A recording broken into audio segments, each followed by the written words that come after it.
우리는 왜 누군가를 만나 사랑하게 되는 것일까요?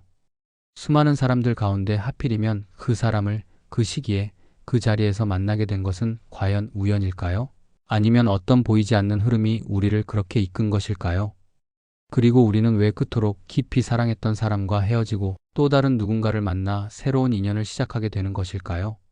동양의 오랜 사상에서는 사람과 사람 사이의 만남을 단순한 우연으로 보지 않았습니다. 특히 부부의 인연은 수많은 생을 거쳐 이어지는 깊은 흐름의 결과라고 보았습니다. 어떤 인연은 사랑을 배우기 위해, 어떤 인연은 용서를 배우기 위해, 또 어떤 인연은 집착을 내려놓는 법을 배우기 위해 우리 앞에 나타난다고 합니다. 오늘 이 시간에는 전생과 윤회, 그리고 카르마라는 관점에서 부부의 인연이 어떻게 맺어지고 풀어지는지, 그 안에서 우리는 무엇을 배워야 하는지, 그리고 왜 어떤 만남은 평생을 함께하고 또 어떤 만남은 짧게 끝나는지를 함께 살펴보려 합니다. 세상에는 수십억 명의 사람이 살고 있습니다. 그 가운데 우리는 평생을 살아가면서 단 한두 사람과 가장 깊은 인연을 맺게 됩니다. 부부라는 인연이 바로 그것입니다. 그런데 한번 생각해보면 참 신기한 일입니다. 다른 나라, 다른 도시, 다른 환경에서 태어난 두 사람이 어떻게 같은 시기에 같은 공간에서 만나 평생을 함께하기로 약속하게 되는 것일까요? 영성과 윤회 사상에서는 이 만남을 결코 우연으로 보지 않습니다. 오히려 영원히 오랜 시간 준비해온 약속이라고 보는 경우가 많습니다. 가장 많이 등장하는 해석은 이것입니다. 부부는 서로에게서 무언가를 배우기 위해 만난다는 것입니다. 사람은 혼자 살아갈 때는 자신의 모습을 잘 알지 못합니다. 평소에는 점잖고 너그럽다고 생각했던 사람도 가까운 관계 속에서는 전혀 다른 모습을 드러내곤 합니다. 결혼이라는 관계 속에 들어가는 순간 그동안 숨어있던 자신의 그림자가 서서히 모습을 드러내게 됩니다. 집착이라는 감정이 그렇습니다.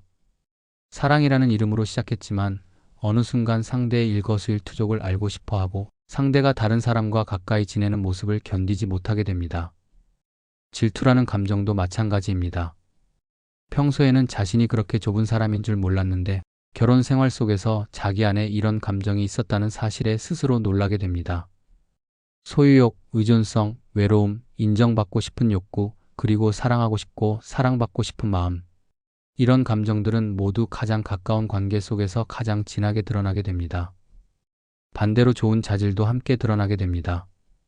책임감, 인내심, 배려하는 마음, 용서할 수 있는 능력, 끝까지 상대를 지키려는 의지. 이런 것들 역시 평범한 일상 속에서는 잘 발견되지 않습니다. 그러나 두 사람이 한 지붕 아래에서 매일을 함께 살아가다 보면 자신 안에 이런 힘이 있었다는 사실을 비로소 깨닫게 됩니다. 그래서 많은 영성가들은 부부 관계를 영혼의 학교라고 표현해 왔습니다. 학교란 무언가를 배우는 곳입니다. 즐겁기만 한 곳이 아니라 때로는 어렵고 힘든 과제를 풀어야 하는 곳이기도 합니다. 부부 관계 역시 그렇습니다. 행복만이 가득한 시간이 아니라 서로의 부족함을 마주하고 그것을 통해 성장해가는 시간이라는 것입니다. 이런 관점에서 보면 결혼 생활에서 만나는 어려움도 다른 의미로 다가오게 됩니다. 갈등과 충돌은 단순한 불운이 아니라 자신이 아직 다 풀지 못한 마음의 숙제가 드러나는 순간일 수 있습니다.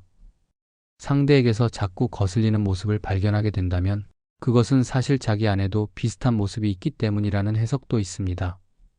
그래서 배우자는 가장 가까이에 있는 거울이라는 표현이 생긴 것입니다. 상대를 통해 자신을 보게 되고 관계를 통해 성장하게 되며 서로의 부족함을 통해 더 큰 사랑이 무엇인지를 배우게 된다는 것. 이것이 영성에서 말하는 부부 인연의 첫 번째 의미입니다. 그러므로 결혼은 단순히 두 사람이 함께 사는 일이 아니라 두 영혼이 함께 성장해가는 긴 여정이라고 볼 수 있습니다. 부부 인연을 설명하는 또 하나의 큰 흐름은 바로 과거 생의 인연이라는 관점입니다. 윤회를 믿는 사상에서는 우리가 살고 있는 이 한 번의 생이 처음이자 마지막이 아니라고 봅니다. 영혼은 수없이 많은 생을 거듭하면서 다양한 모습으로 다양한 관계 속에서 살아왔다는 것입니다. 그리고 그 오랜 흐름 속에서 깊이 얽힌 인연들이 이번 생에 다시 만나게 된다는 해석이 자주 등장합니다. 이 관점에 따르면 과거 생에서 가족이었던 사람이 이번 생에서는 배우자로 만나기도 한다고 합니다. 형제였던 영혼이 다음 생에서는 부부가 되어 만나고 부모와 자식이었던 관계가 다음 생에서는 친구나 동료로 바뀌어 만나기도 한다는 것입니다. 또한 어떤 경우에는 한때 깊은 갈등을 겪었던 사람, 심지어 원수처럼 미워했던 사람이 부부의 인연으로 다시 마주하게 된다고도 합니다. 왜 이런 일이 일어난다고 보는 것일까요? 윤회 사상에서는 강한 감정이 인연을 남긴다고 봅니다. 우리가 누군가에게 깊은 감정을 느꼈을 때 그 감정은 단지 그 자리에서 끝나지 않고 영혼의 흔적을 남기게 된다는 것입니다. 그것이 사랑이든 미움이든 죄책감이든 원망이든 집착이든 은혜를 입었다는 마음이든 미안한 마음이든 마찬가지입니다. 감정이 깊을수록 그리고 풀리지 않고 남아있을수록 그 영혼들은 다시 만나야 할 이유가 생긴다고 봅니다. 예를 들어 과거 생에서 누군가에게 큰 사랑을 받고도 그것을 갚지 못한 채 떠난 영혼이 있다고 합시다. 그 마음의 빚은 사라지지 않고 어딘가에 남게 됩니다. 그래서 다음 생에는 그 사람을 다시 만나 이번에는 자신이 베푸는 자리에 서서 사랑을 돌려준다고 해석하기도 합니다. 반대로 누군가에게 큰 상처를 주고 떠난 영혼은 다음 생에서 비슷한 상황을 통해 그 상처가 어떤 것이었는지를 직접 경험하게 된다는 이야기도 있습니다. 특히 부부의 인연이 깊다고 표현되는 것은 그만큼 두 영혼 사이에 정리되지 않은 감정과 풀어야 할 매듭이 많이 남아있기 때문이라고 보는 해석도 있습니다. 한 지붕 아래에서 평생을 함께 살아간다는 것은 단순한 동거가 아니라 두 영혼이 그동안 쌓아온 모든 감정을 다시 마주하고 풀어가는 과정이라는 것입니다. 이런 관점은 동양의 오랜 인연 사상과도 맞닿아 있습니다. 옛 어른들은 부부 인연을 두고 칠천겁의 인연이라는 표현을 쓰기도 했습니다. 한 겁이라는 시간은 헤아릴 수 없을 만큼 긴 시간을 의미합니다. 그런 시간을 7번이나 거치고 나서야 비로소 한 번 부부로 만난다는 뜻이니 그만큼 부부 인연을 귀하게 본 것입니다. 또한 옷깃만 스쳐도 인연이라는 말. 역시 사람과 사람의 만남이 결코 가볍지 않다는 동양적 세계관을 보여줍니다. 불교에서는 이러한 인연을 업이라는 개념과 연결해 설명하기도 합니다. 우리가 짓는 모든 행위와 마음의 작용은 사라지지 않고 흔적을 남기는데 그 흔적이 다음 생의 만남과 헤어짐에 영향을 미친다는 것입니다. 좋은 마음으로 쌓은 인연은 좋은 형태로 다시 돌아오고 풀지 못한 미움이나 집착은 또 다른 갈등의 형태로 다시 마주하게 된다고 봅니다. 물론 이런 이야기들이 과학적으로 증명된 사실은 아닙니다. 하지만 흥미로운 점은 동서양을 막론하고 오랜 시간 동안 많은 사상가와 종교 전통이 비슷한 결론에 이르렀다는 것입니다. 깊은 감정으로 얽힌 사람들은 어떤 방식으로든 다시 만나게 된다는 이야기, 그리고 그 만남에는 반드시 어떤 의미가 있다는 이야기. 이러한 관점은 우리가 일상에서 마주하는 만남을 조금 다른 시선으로 바라보게 만들어줍니다. 지금 내 곁에 있는 이 사람이 어쩌면 아주 오래전부터 이어져 온 어떤 흐름의 끝에서 마침내 다시 만난 사람일 수도 있다는 생각. 그리고 우리가 함께 보내는 이 시간이 단순한 일상이 아니라 오랫동안 풀지 못했던 마음의 매듭을 함께 풀어가는 소중한 과정일 수 있다는 생각. 그런 시선으로 바라본다면 평범한 하루하루의 시간도 조금은 다른 무게로 다가오게 됩니다. 부부의 인연을 영적인 시선으로 바라보는 또 하나의 중요한 관점이 있습니다. 바로 가장 가까운 관계에서 자신의 업이 가장 분명하게 드러난다는 시각입니다. 업이라는 말은 어렵게 들릴 수 있지만 사실은 그렇게 복잡한 개념이 아닙니다. 우리가 오랜 시간 동안 익숙해진 마음의 습관, 반복되는 감정의 패턴, 그리고 무의식 깊은 곳에 새겨진 흐름을 가리키는 말이라고 볼 수 있습니다. 그 업은 평소에는 잘 보이지 않다가 가장 가까운 사람 앞에서 비로소 그 모습을 드러내게 됩니다. 생각해보면 우리는 직장 동료나 친구 앞에서는 어느 정도 자신을 다듬을 수 있습니다. 적당히 예의를 차리고 감정을 조절하며 좋은 모습을 보이려 노력하게 됩니다. 그러나 집에 돌아와 배우자 앞에 서면 그런 가면을 더 이상 유지하기가 어려워집니다. 가장 편안한 사람 앞에서 가장 날것의 감정이 튀어나오는 것입니다.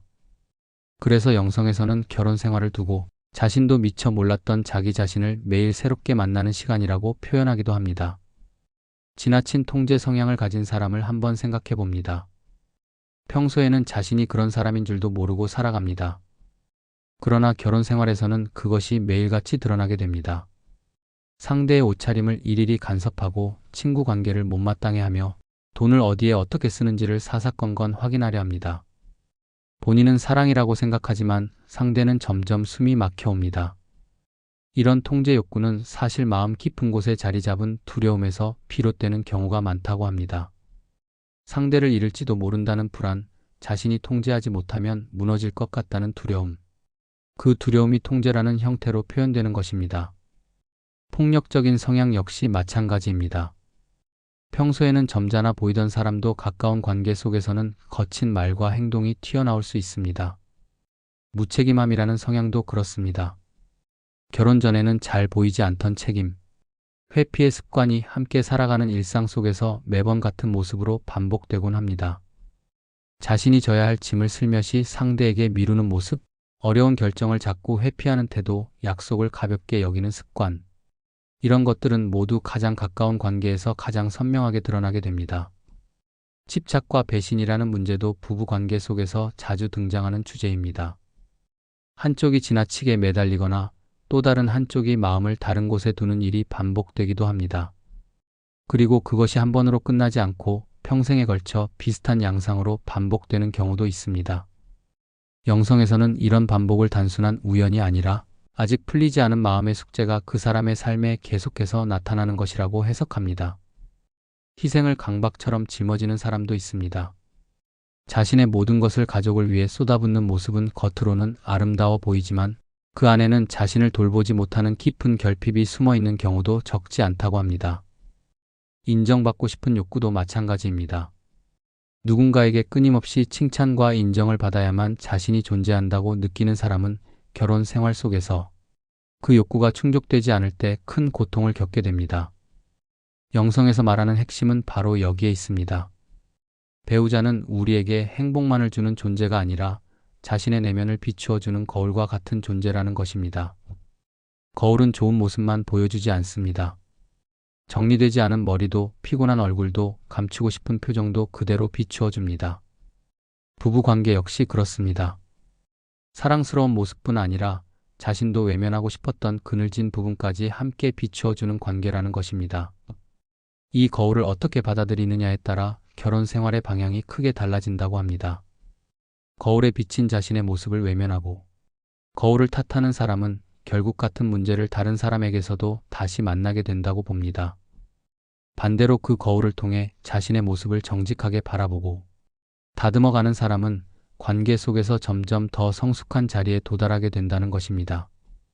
결국 부부 관계 속에서 마주하는 모든 갈등과 문제는 사실 자신이 풀어야 할 마음의 과제일 수 있다는 깊은 통찰이 여기에 담겨 있습니다.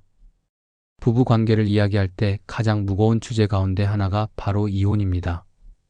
이혼이라는 단어 앞에서 사람들은 많은 감정을 느끼게 됩니다. 죄책감, 두려움, 후회, 자책, 그리고 사회적인 시선에 대한 부담까지. 그래서 많은 사람들이 묻습니다. 이혼은 과연 죄인가요? 한번 맺어진 인연을 끊어내는 것이 잘못된 일인가요? 이 질문에 대한 답은 종교마다 그리고 사상마다 조금씩 다르게 다가옵니다. 먼저 불교의 관점을 살펴봅니다. 불교는 일반적으로 결혼 그 자체를 절대적으로 신성한 계약으로 보지는 않습니다. 불교가 가장 중요하게 여기는 것은 한 사람의 영혼이 어떻게 고통에서 벗어나고 어떻게 더 깊은 지혜에 이르게 되는가 하는 부분입니다.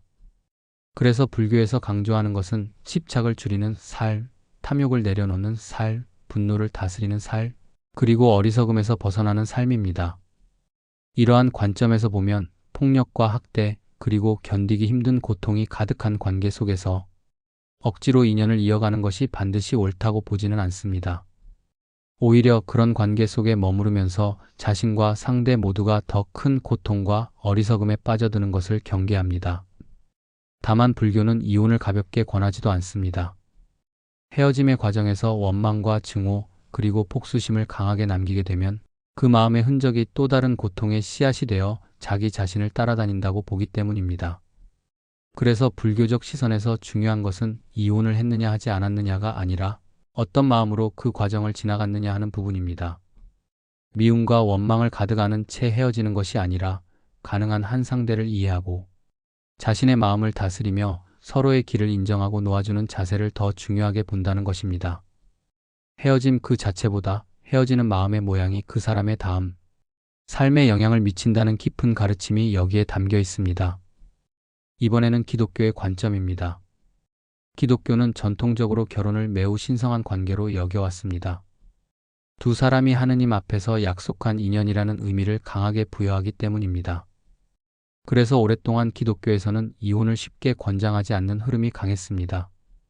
한번 맺어진 부부의 인연은 평생 지켜야 할 약속이라는 가르침이 중심에 있었습니다. 그러나 현대에 이르러 기독교 안에서도 이혼에 대한 시각은 조금씩 변화해 왔습니다. 특히 가정 안에서 폭력이 일어나는 경우, 한쪽이 지속적으로 학대를 당하는 경우, 중독이나 외도와 같은 문제로 인해 가정이 심각하게 무너지는 경우에 대해서는 현실적으로 이혼을 인정하는 흐름도 함께 자리 잡아왔습니다. 무엇보다 중요한 것은 한 사람의 존엄성과 안전이며 그것이 무너지는 관계를 무조건 지켜야 한다고 가르치지 않는 방향으로 시각이 넓어진 것입니다. 이렇게 두 종교의 관점을 살펴보면 한 가지 공통된 부분을 발견하게 됩니다. 어떤 종교도 사람의 존엄과 안전을 짓밟는 관계를 끝까지 유지하라고 가르치지는 않는다는 점입니다. 다만 그 과정을 어떻게 지나가야 하는지, 어떤 마음으로 결정을 내려야 하는지에 대해서는 모두가 깊은 성찰을 권한다는 것입니다.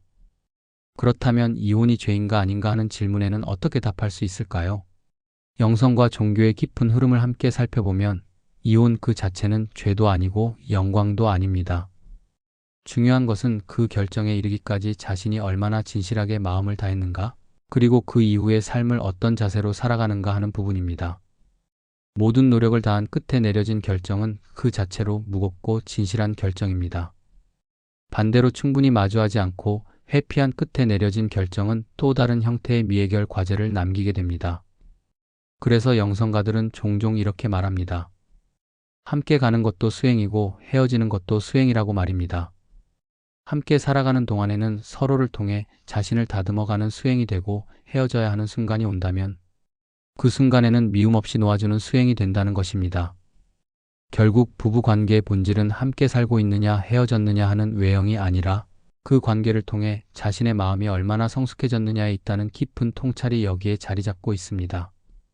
세상에는 평생 한 사람과 살아가는 부부도 있지만 2번, 3번 결혼하는 사람도 적지 않습니다.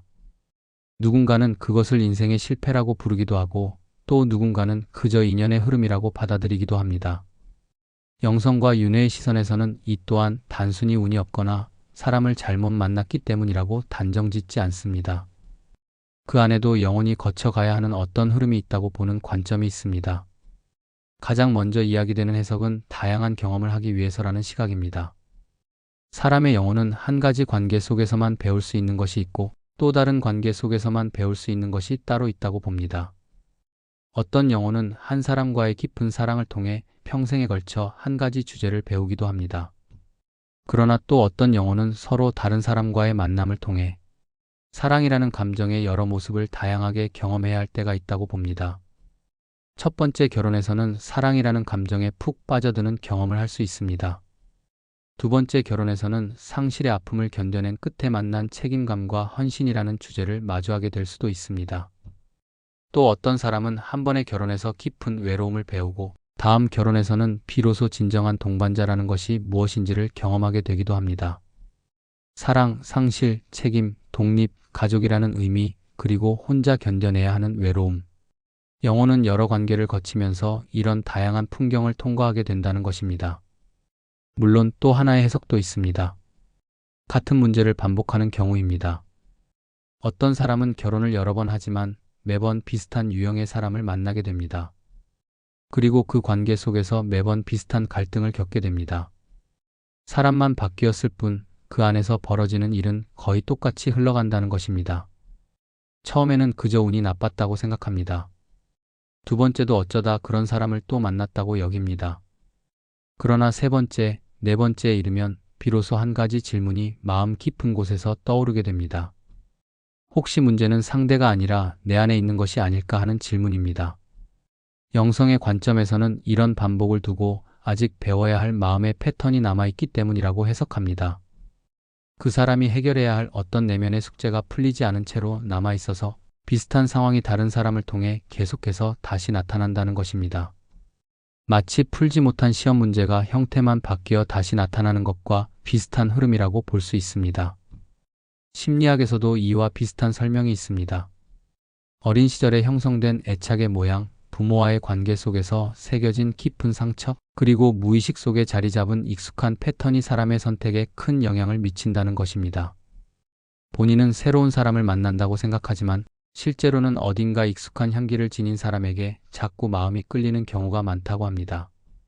그래서 결혼을 여러 번 했지만 비슷한 갈등이 반복되는 사람이 있다면 영성적으로든 심리적으로든 한 번쯤 자기 자신의 깊은 내면을 들여다볼 필요가 있다는 이야기가 됩니다.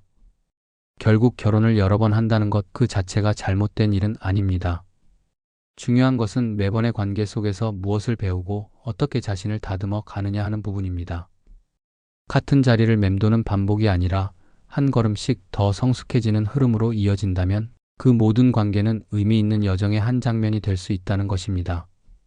세상에는 결혼을 여러 번 하는 사람도 있지만 평생 한 번도 결혼하지 않는 사람도 있습니다. 본인은 간절히 원했지만 인연이 닿지 않은 경우도 있고 처음부터 결혼이라는 길에 큰 마음이 가지 않았던 경우도 있습니다. 그리고 이 경우에도 영성적 해석과 현실적 해석이 함께 존재합니다. 영성의 관점에서는 이렇게 봅니다. 이번 생의 과제가 반드시 결혼이 아닐 수 있다는 시각입니다. 모든 영혼이 똑같은 길을 걸어야 하는 것은 아니라는 것입니다. 어떤 영혼은 부부의 인연 속에서 깊은 사랑과 책임을 배워야 하는 과제를 가지고 태어납니다. 그러나 또 어떤 영혼은 혼자 살아가는 삶을 통해 배워야 할 주제를 안고 태어나기도 한다고 봅니다. 혼자 사는 삶 속에서는 또 다른 깊이의 배움이 있다고 합니다. 누구에게도 기대지 않고 스스로 일어서는 힘, 자기 자신과 깊이 대화하는 시간, 그리고 다른 사람에게 의존하지 않고도 충만하게 살아갈 수 있는 내면의 단단함. 이런 것들은 오히려 혼자만의 시간을 통해서 더 깊이 익혀지는 부분이라고 보는 시각이 있습니다. 그래서 영성에서는 결혼을 하지 않은 삶을 결코 부족한 삶이라고 보지 않습니다. 단지 다른 형태의 배움을 선택한 영혼의 길이라고 표현하기도 합니다. 또 다른 해석도 있습니다. 과거 생에서 깊은 관계에 상처를 입은 영혼이 이번 생에서는 그 상처를 천천히 회복하는 시간을 가지기 위해 혼자만의 길을 선택했다는 것입니다. 너무 큰 사랑의 상처, 가까운 사람에게서 받은 깊은 배신, 또는 책임의 무게에 짓눌렸던 기억이 영혼 깊은 곳에 남아있다면 이번 생에서는 다시 그 자리로 곧장 들어가지 않는 흐름이 자연스러울 수 있다는 해석입니다. 그런 영혼은 천천히 자기 자신을 회복하는 시간 자체가 이번 생의 중요한 과제가 된다고 봅니다. 물론 영성적 해석만이 전부는 아닙니다.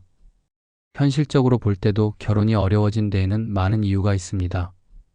무엇보다 경제적인 부담이 점점 더 무거워지고 있다는 점을 빼놓을 수 없습니다. 집을 마련하는 일, 아이를 키우는 일, 그리고 가정을 유지해 나가는 데 드는 비용이 옛날과는 비교하기 어려울 만큼 커졌습니다.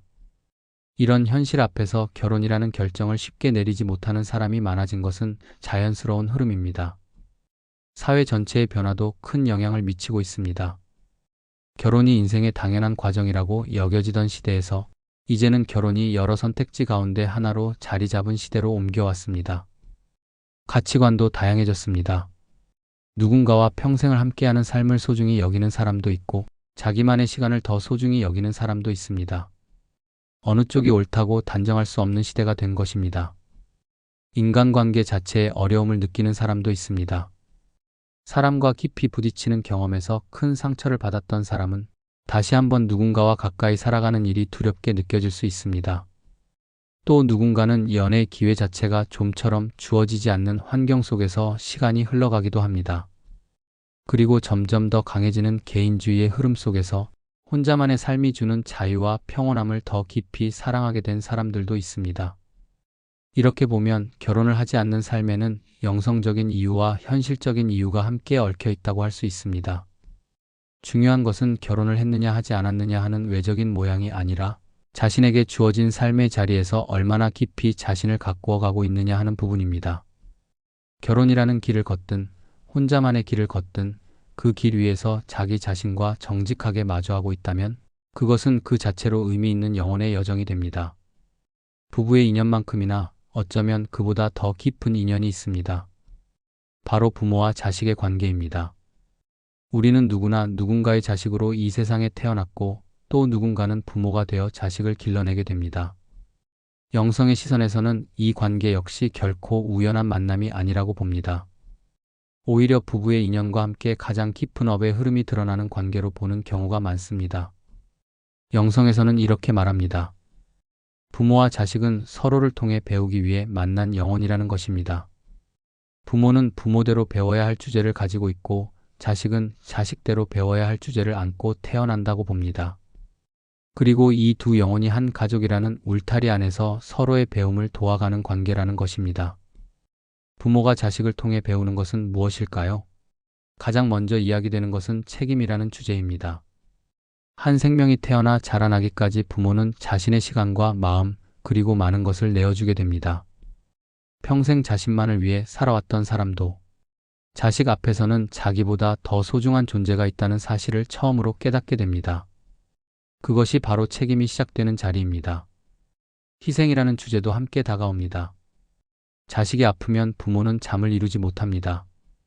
자식이 잘 되기를 바라는 마음에 자신의 욕심을 뒤로 미루고 자식을 위해 자신의 즐거움을 기꺼이 내려놓습니다. 사랑이라는 감정의 가장 깊은 모습이 이때 비로소 드러난다고 합니다. 그리고 그 긴 시간 동안 부모는 인내라는 덕목을 배우게 됩니다. 자식이 마음대로 자라주지 않을 때, 자식이 자신을 이해하지 못할 때 그 모든 순간을 견뎌내며 기다리는 마음. 그 인내가 부모를 한층 더 성숙하게 만들어준다는 것입니다. 자식은 또 자식대로 부모를 통해 많은 것을 배우게 됩니다. 무엇보다 자식은 부모의 품 안에서 자라나는 과정 그 자체를 배움으로 삼습니다. 작은 존재가 한 사람의 어른으로 성장하기까지의 긴 여정. 그 안에는 수많은 경험과 깨달음이 담겨 있습니다.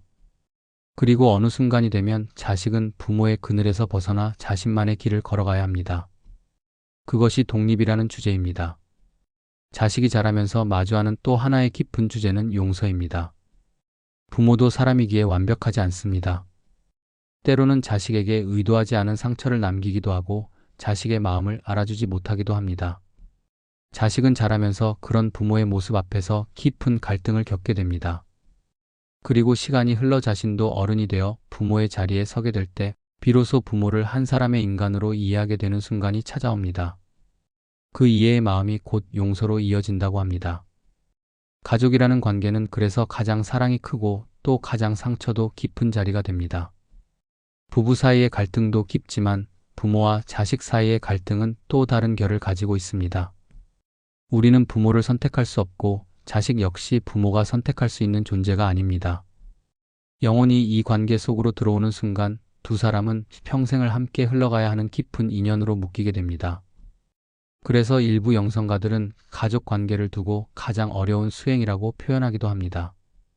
절에 들어가 수행하는 것보다 산속에 홀로 머무르며 돌을 닦는 것보다 매일 얼굴을 마주하는 가족 안에서 자기 마음을 다스리고 사랑을 실천하는 일이 훨씬 더 깊은 수행이라는 것입니다. 가장 가까운 사람을 사랑할 수 없다면 멀리 있는 사람을 사랑한다는 말은 공허해진다고 보는 것입니다. 그래서 가족이라는 자리는 사랑의 가장 작은 출발점이자 가장 큰 완성의 자리이기도 합니다. 세상에는 짧게 끝나는 인연도 있지만 평생을 함께하며 마지막 순간까지 손을 잡고 가는 부부도 있습니다. 그 모습을 가만히 바라보고 있으면 자연스럽게 한 가지 질문이 떠오릅니다. 무엇이 그들을 그토록 오랜 시간 함께 머무르게 했을까요? 단순히 운이 좋아서일까요? 아니면 그 안에 어떤 비밀스러운 흐름이 있는 것일까요? 오래 함께한 부부들의 모습을 살펴보면 몇 가지 공통된 결을 발견하게 됩니다. 가장 먼저 눈에 띄는 것은 서로를 존중하는 자세입니다. 서로를 자신의 소유물로 여기지 않고 한 사람의 독립된 존재로 인정해주는 태도. 그것이 긴 세월을 견디는 가장 단단한 기둥이 된다고 합니다. 존중이 사라지는 순간 아무리 사랑이 깊어도 관계는 서서히 무너지기 시작한다는 것입니다. 책임감 역시 빼놓을 수 없는 부분입니다. 결혼 생활은 매일이 즐거운 시간만으로 채워지지 않습니다. 때로는 지치고 때로는 흔들리며 때로는 도망치고 싶은 순간도 찾아옵니다. 그 모든 순간을 견뎌내고 곁에 머물러주는 힘이 바로 책임감이라고 합니다. 사랑이 잠시 식는 순간에도 책임감이 두 사람을 다시 같은 자리로 데려다주는 것입니다. 원활한 의사소통도 중요한 요소입니다. 사람의 마음은 말하지 않으면 알 수 없습니다. 오래 함께한 부부일수록 서로의 마음을 더 솔직하게 표현하고 작은 오해도 그날 안에 풀어내려 노력합니다. 마음에 쌓인 응어리를 그대로 두지 않는 습관이 시간이 흐를수록 두 사람을 더 단단하게 묶어준다고 합니다. 현실 감각과 경제적인 협력 역시 부부의 삶을 이어가는 중요한 토대입니다. 사랑만으로는 살아갈 수 없는 것이 현실의 결혼 생활입니다.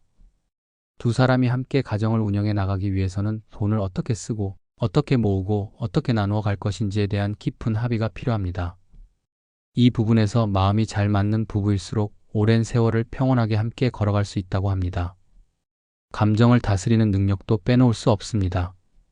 사람은 누구나 화가 날 때가 있고 서운한 마음이 들 때가 있습니다. 그러나 그 감정을 어떻게 표현하고 어떻게 흘려보내느냐에 따라 관계의 결이 완전히 달라집니다. 감정이 솟아오를 때 바로 쏟아내는 사람과 한 박자 늦추어 자신의 마음을 들여다보는 사람의 차이는 시간이 흐를수록 더 분명하게 나타나게 됩니다. 오래가는 부부에게서 자주 발견되는 또 하나의 특징은 적절한 거리감입니다. 너무 멀지도 너무 가깝지도 않은 거리, 서로를 끌어안되 숨막히게 하지 않는 거리, 그런 균형 잡힌 거리감이 두 사람을 오랫동안 함께 머무르게 한다고 합니다. 사랑한다고 해서 상대의 모든 것을 알아야 하는 것은 아닙니다. 오히려 상대의 세계를 인정하고 그 안의 자유를 지켜주는 마음이 사랑을 더 오래 살아있게 만들어줍니다. 마지막으로 용서하는 마음입니다. 아무리 좋은 부부도 살아가다 보면 서로에게 크고 작은 상처를 주게 됩니다. 그 상처를 평생 마음에 담고 살아가느냐, 아니면 어느 순간 내려놓고 다시 시작하느냐. 그 선택이 부부의 결말을 결정짓는다고 해도 지나치지 않습니다. 용서는 상대를 위한 일 같지만 사실은 자기 자신을 자유롭게 하는 일이기도 합니다. 영성에서는 이상적인 부부의 모습을 한마디로 이렇게 표현하기도 합니다. 집착이 아닌 사랑으로 연결된 관계라는 것입니다. 집착은 상대 없이는 살 수 없다고 느끼는 마음입니다. 그러나 성숙한 사랑은 상대가 없어도 자신이 무너지지 않을 만큼 단단해진 상태에서 그럼에도 불구하고 상대를 선택하는 마음입니다. 그래서 오래 함께 가는 부부는 두 사람 모두가 한 사람으로서 충분히 단단해진 사람들인 경우가 많다고 합니다. 두 그루의 나무가 서로 기대지 않고 각자 깊이 뿌리를 내린 채 같은 하늘을 바라보며 함께 자라나는 모습. 그것이 영성에서 말하는 이상적인 부부의 풍경입니다. 지금까지 우리는 부부의 인연, 부모와 자식의 인연, 그리고 헤어짐과 다시 만남이라는 여러 갈래의 이야기를 살펴보았습니다. 그런데 이렇게 다양한 인연들을 가만히 들여다보면 그 모든 흐름을 관통하는 한 가지 큰 줄기가 있다는 사실을 발견하게 됩니다. 동양과 서양, 그리고 여러 종교와 영성 사상이 서로 다른 언어로 이야기하지만 결국은 비슷한 곳에 도달하게 되는 깊은 주제. 그것이 바로 윤회 속에서 인간관계가 가진 진정한 의미라고 할 수 있습니다. 첫 번째로 가장 많이 이야기되는 주제는 사랑을 배우는 과정이라는 것입니다. 우리는 흔히 사랑을 단순한 감정으로만 받아들이곤 합니다. 누군가를 보면 가슴이 두근거리고 함께 있고 싶고 떨어져 있으면 그립고, 이런 감정의 흐름을 사랑이라고 부릅니다. 그러나 영성에서 말하는 사랑은 그보다 훨씬 더 넓고 깊은 의미를 가지고 있습니다. 진정한 사랑은 먼저 상대를 이해하는 마음에서 출발한다고 봅니다. 상대가 왜 그런 말을 했는지, 왜 그렇게 행동했는지 그 사람의 자리에서 한번 바라보려는 노력. 그것이 사랑의 시작이라는 것입니다. 그리고 그 위에 존중이라는 마음이 더해집니다. 상대를 내가 원하는 모습으로 바꾸려 하지 않고 있는 그대로의 모습을 인정해주는 자세. 이 또한 사랑의 중요한 한 축이 됩니다. 여기에 책임이라는 무게가 함께 얹어집니다. 사랑은 감정이 좋을 때만 머무르는 것이 아니라 감정이 흔들리는 순간에도 곁에 머무르려는 의지를 포함한다고 봅니다. 그리고 동시에 자유라는 결도 사랑 안에 살아있어야 한다고 합니다. 사랑이 상대를 가두는 울타리가 되어서는 안 된다는 것입니다. 상대가 자기 자신으로 자유롭게 살아갈 수 있도록 지켜주는 마음, 그것이 성숙한 사랑이라고 말합니다. 이해와 존중, 책임과 자유, 배려와 성숙함. 이 모든 것이 한데 어우러질 때 비로소 사랑이라는 단어가 완성된다는 것입니다.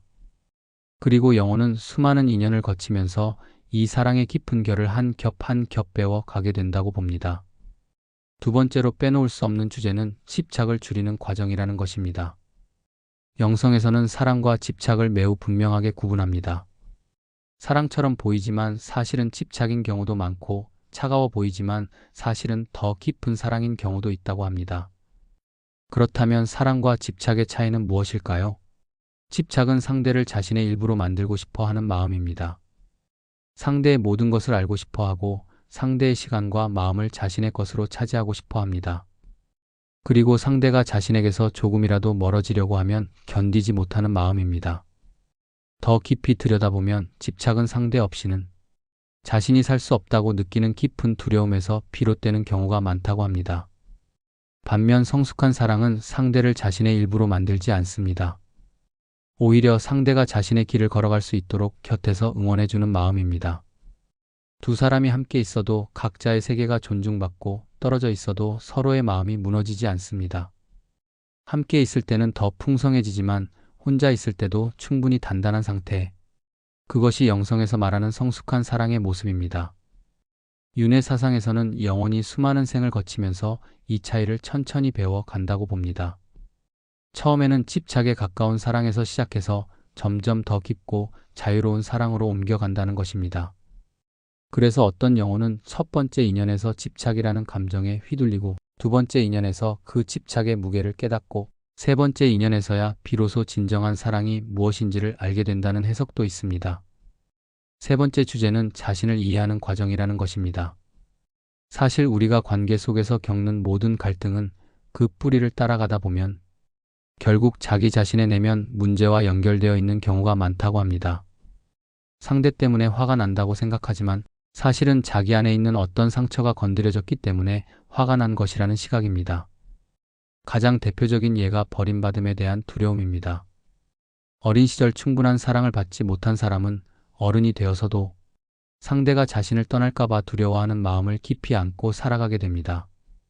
그래서 상대의 작은 행동에도 크게 흔들리고 상대가 조금만 멀어지는 듯한 신호를 보내도 큰 고통을 느끼게 됩니다. 인정받고 싶은 욕구도 마찬가지입니다. 자신의 존재가 충분히 인정받고 있다는 확신이 없는 사람은 끊임없이 상대로부터 그 확인을 받으려 하게 됩니다. 외로움이라는 감정도 깊이 들여다볼 필요가 있다고 합니다. 누군가 곁에 있어도 채워지지 않는 외로움이 있다면 그것은 외부에서 채워질 수 있는 종류의 외로움이 아닐 가능성이 큽니다. 자기 자신과의 관계가 충분히 단단하지 않을 때 느껴지는 깊은 결핍, 그것이 진짜 외로움의 정체일 수 있다는 해석입니다. 열등감, 통제 욕구도 마찬가지입니다. 이 모든 마음의 그림자들은 가까운 관계 속에서 가장 선명하게 모습을 드러낸다고 합니다. 그래서 영성에서는 관계를 두고 가장 깊은 자기 이해의 통로라고 표현합니다. 우리는 상대를 통해 자신의 모습을 발견하게 되고 그 발견을 통해 비로소 자신을 치유해 나가는 여정에 들어서게 됩니다.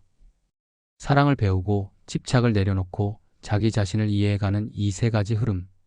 이것이 윤회를 거치면서 영원히 통과해야 하는 인간관계의 가장 깊은 핵심이라고 합니다. 이제 한 가지 질문이 자연스럽게 떠오릅니다. 그렇다면 영성의 시선에서 가장 이상적인 결혼이란 과연 어떤 모습일까요? 사람마다 처한 자리가 다르고 영원히 배워야 할 주제도 다르기에 단 하나의 답을 정해두기는 어렵습니다. 그러나 오랜 시간 동안 여러 영성 전통이 공통적으로 이야기해온 몇 가지 모습은 분명히 존재합니다. 가장 먼저 이야기되는 것은 서로를 소유하지 않는 관계입니다. 사랑이라는 이름 아래에서도 사람은 자주 상대를 자신의 것으로 만들고 싶어 하는 마음을 품게 됩니다. 내 남편이니까, 내 아내니까, 내 사람이니까. 이렇게 시작된 마음은 어느 순간 상대를 자유롭지 못하게 만드는 사슬이 되곤 합니다. 그러나 영성에서 말하는 이상적인 결혼은 그 반대의 자리에 서 있습니다. 상대를 자신의 소유물로 여기지 않고 한 사람의 독립된 영혼으로 존중하는 자세. 그것이 가장 기본이 된다고 합니다. 두 번째는 서로를 성장시키는 관계입니다. 함께 있으면서 더 작아지는 관계가 아니라 함께 있기 때문에 더 큰 사람이 되어가는 관계. 그것이 이상적인 결혼의 두 번째 결입니다. 한 사람이 다른 사람의 빛을 가리는 관계가 아니라 서로의 빛을 더 환하게 비추어주는 관계라는 것입니다. 내 곁에 있는 사람이 나로 인해 더 좋은 사람이 되어가고 나 역시 그 사람으로 인해 더 깊은 사람이 되어가는 흐름. 이것이 가장 건강한 사랑의 모습이라고 합니다. 세 번째는 함께 삶을 배우는 관계입니다. 결혼은 두 사람이 한자리에 멈추어 서서 안주하는 일이 아닙니다. 매일매일 새롭게 마주하는 삶의 풍경 앞에서 함께 배우고 함께 흔들리고 함께 깨달아가는 여정입니다. 어떤 날은 기쁨을 통해 배우고 어떤 날은 슬픔을 통해 배우게 됩니다. 그 모든 배움의 순간을 두 사람이 함께 통과하면서 영혼은 한 걸음씩 더 성숙해져 간다고 합니다. 네 번째는 고통 속에서도 성숙해지려 노력하는 관계입니다. 어떤 결혼도 늘 평탄하기만 한 시간을 가질 수는 없습니다. 살아가다 보면 반드시 어려운 순간이 찾아옵니다. 경제적인 어려움, 건강의 위기, 가족 문제, 그리고 서로 사이의 갈등. 이런 순간 앞에서 두 사람이 어떤 자세를 취하느냐에 따라 관계의 방향이 크게 달라집니다. 고통을 피하려고만 하는 사람은 결국 도망치게 되지만 고통을 통해 무언가를 배우려는 사람은 그 안에서 한층 더 깊은 자리에 도달하게 됩니다. 마지막 다섯 번째는 사랑과 자유의 균형을 이루는 관계입니다. 어쩌면 이것이 영성에서 말하는 가장 중요한 결일지도 모릅니다. 사랑이 깊어진다고 해서 자유가 사라져서는 안 된다는 것입니다. 그리고 자유가 소중하다고 해서 사랑이 식어서도 안 된다는 것입니다. 이 두 가지가 어느 한쪽으로 기울지 않고 균형을 이룬 상태. 그것이 영성에서 그리는 가장 이상적인 결혼의 풍경입니다. 물론 이런 모습은 처음부터 갖추어지는 것이 아닙니다. 두 사람이 오랜 시간을 함께 흘려보내면서 수많은 시행착오를 거치면서 그리고 서로의 그림자와 빛을 함께 통과하면서 천천히 만들어져 가는 모습이라고 합니다. 처음에는 집착에 가까웠던 감정이 시간이 흐르면서 더 깊고 자유로운 사랑으로 익어가게 되고 처음에는 자기중심적이었던 마음이 점점 상대를 이해하는 마음으로 넓어져 가게 됩니다. 그래서 영성에서는 결혼을 두고 한 편이 긴 작품과 같다고 표현하기도 합니다. 단숨에 완성되는 그림이 아니라 평생에 걸쳐 한 획씩 정성스럽게 더해가는 작품. 그 작품의 마지막 모습은 두 사람이 함께 만들어가는 것입니다. 그리고 그 작품이 완성되어 갈수록 두 사람의 영혼도 함께 깊어지고 단단해지며 사랑이 어떤 의미인지를 가장 진실한 모습으로 알아가게 된다고 합니다. 지금까지 우리는 전생과 윤회, 카르마라는 시선을 통해 부부의 인연이 어떻게 맺어지고 왜 갈등이 생기며 헤어짐과 다시 만남이 어떤 의미를 가지는지를 함께 살펴보았습니다. 영혼의 학교로서의 결혼, 과거 생에서 이어져 온 인연, 자신의 업이 드러나는 가장 가까운 관계, 그리고 집착이 아닌 사랑으로 연결된 이상적인 부부의 모습까지. 이 모든 이야기는 우리가 일상에서 마주하는 관계를 조금 더 깊고 넓은 시선으로 바라볼 수 있게 도와줍니다. 그러나 이 자리에서 반드시 한 가지를 함께 생각해 보아야 합니다. 전생과 윤회, 카르마에 관한 이야기는 과학적으로 증명된 사실이 아닙니다. 오랜 시간 동안 많은 사람들의 마음을 움직여온 종교적, 철학적, 영성적 해석의 영역에 가깝습니다. 그래서 이 관점을 삶에 적용할 때에는 반드시 균형 있는 시선을 함께 유지하는 것이 중요합니다. 가장 경계해야 할 것은 모든 불행을 전생 탓으로 돌리는 시각입니다. 지금 내 삶이 힘든 것이 전생에 지은 업 때문이라고만 생각한다면 현실에서 내가 할 수 있는 것들을 외면하게 될 위험이 있습니다. 삶의 어려움에는 심리적인 원인도 있고 경제적인 원인도 있으며 사회 구조적인 문제도 깊이 얽혀 있습니다. 이런 현실적인 원인들을 직시하고 그것을 변화시키려는 노력은 어떤 영성적 관점과도 함께 가야 하는 중요한 부분입니다. 또 하나 경계해야 할 것이 있습니다. 폭력이나 학대처럼 명백히 잘못된 상황을 영성의 언어로 정당화하는 일입니다. 상대에게 폭력을 당하는 사람에게 그것이 당신의 업보라고 말하거나 이 고통을 견디는 것이 수행이라고 말하는 것은 매우 위험하고 잘못된 시각입니다. 어떤 영성 사상도 그 안에 있는 진정한 가르침은 사람의 존엄을 짓밟는 일을 허용하지 않습니다. 우리가 오늘 이야기를 통해 얻어가야 할 것은 단 하나의 절대적인 진리가 아닙니다. 내 곁의 사람을 조금 더 깊이 바라보는 시선, 내가 겪는 갈등 속에서 나 자신을 들여다보는 여유, 그리고 이 관계가 나에게 무엇을 가르쳐주고 있는지를 묻는 자세입니다. 사랑은 단순한 감정이 아니라 배워가는 과정이라는 것, 그리고 가장 가까운 사람 앞에서 자신의 가장 진실한 모습과 마주하게 된다는 것. 이 두 가지만 가슴에 담고 돌아가더라도 오늘의 이야기는 충분한 의미를 가지게 됩니다. 결국 부부의 인연이든 부모와 자식의 인연이든 우리가 맺는 모든 관계는 우리를 더 깊은 사람으로 만들어가기 위한 소중한 여정입니다. 그 여정이 때로는 아프고 때로는 버겁고 때로는 도무지 이해할 수 없는 방향으로 흘러갈 때도 있습니다. 그러나 그 모든 순간이 결국은 우리 영혼을 한 걸음씩 더 성숙한 자리로 이끌어가고 있다는 믿음. 그 믿음이 오늘 하루를 살아가는 작은 위안이 되기를 바랍니다. 지금 내 곁에 있는 사람을 오늘 조금 더 따뜻한 눈으로 바라봐 주세요. 그것이 어쩌면 가장 오랜 인연과 나누는 가장 진실한 사랑의 시작일지도 모릅니다. 오늘은 여기까지입니다. 시청해 주셔서 감사합니다. 구독, 좋아요, 알림 설정은 큰 힘이 됩니다.